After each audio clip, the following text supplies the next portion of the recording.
before we went into that last break, my mind was kind of blown a little bit that sometimes parents will want to sit in an interview with their child when the child's going for a job. Now, I can understand a parent going to support their child sitting in the car outside or maybe taking them to an interview or that, but actually wanting to be in the interview. Sort of, I don't know, spidey senses. It's not quite right there. I imagine that if a parent is coming along into that space and maintaining, like trying to support the child like in that way, it's got to get exhausting, doesn't it? It would be absolutely exhausting. I think one of the hallmarks of the lawnmower parent is that they spend a lot of time and energy controlling as much as they can of the environment and of the relationships around their child. And that takes a lot of energy, that takes a lot of time, and it almost very easily blurs into, I guess, an over-commitment, an over-emphasis. You're inserting your life becomes their life. And I think that it limits the opportunity for the parents as well. And your identity becomes over-invested in your child. And I know it's done with love. I don't think there's any doubt about whether they love their child or not. But I think that healthy boundaries are important with our children as much as anything. And we're playing a long game here, right? How do we empower our children to have the skills that they need as adults? Yeah.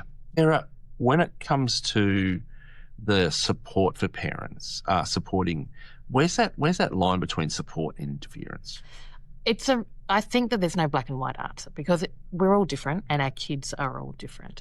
For my oldest child, he was more responsible and he was a little bit more cautious. So he didn't go out and explore the world. He took a little bit longer. My younger child, he is full of life and energy and wants to get in and stuck in. And so I've myself had to wrestle with where is that line about making sure he's safe, but also making sure I'm giving him enough room to grow and learn and develop his confidence. And so it's hard. We have to wrestle with it. As husband and wife, we have to get on the same page. With my youngest, we have to talk about that boundary and why it's important. And I have to check myself. My husband does it differently than I do, right? Like he's like, go for it. I'm like, oh. But that moment is a really insightful moment, right? It's like, oh, am I being too overinvested? Am I holding him back? So it is about listening to that internal dialogue as well and being okay with being uncomfortable. You know, I let him ride off to school today and there's a roundabout that's very busy. So the compromise was that I'll walk into the roundabout, we'll walk over the roundabout together and you can do the rest of the way.